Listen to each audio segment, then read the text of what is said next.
Hello everyone. In this video, I'll explain the journal entries needed for the first entry of the discount amortization process. You will likely come across this problem in your managerial accounting or accounting 2 class.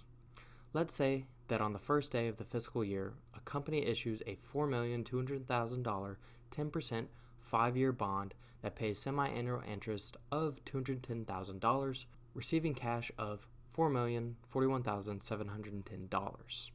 This semi-annual interest of $210,000 is found by multiplying $4,200,000 by 10% by 1/2. This 1/2 is for 1/2 of the year.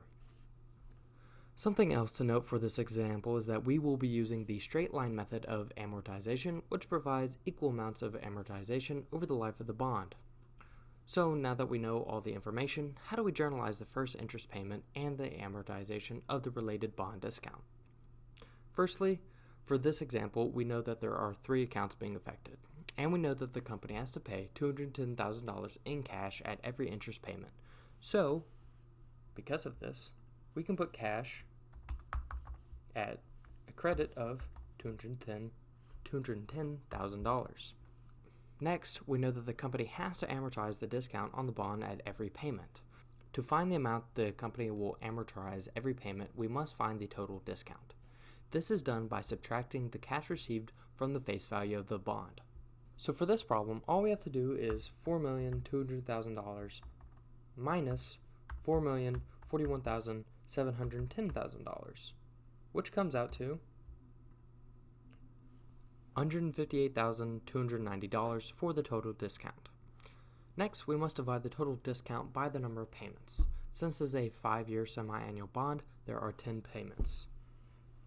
$158,290 divided by 10 payments comes out to $15,829 amortized every payment. Therefore, for the next account being affected, we can put discount on bonds payable being credited for $15,829. This shows that the discount has been reduced.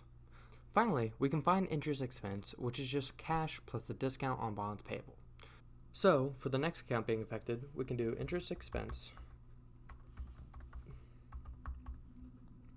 equals $210,000 plus $15,829, which comes out to a debit of $225,829 for the balance of the account. And there you have it. You now know how to find the total discount on a bond, how to calculate how much of the discount is amortized per year using the straight line method, and how to find interest expense. I hope this video explained everything you needed to know. Thank you all for watching and have a wonderful day.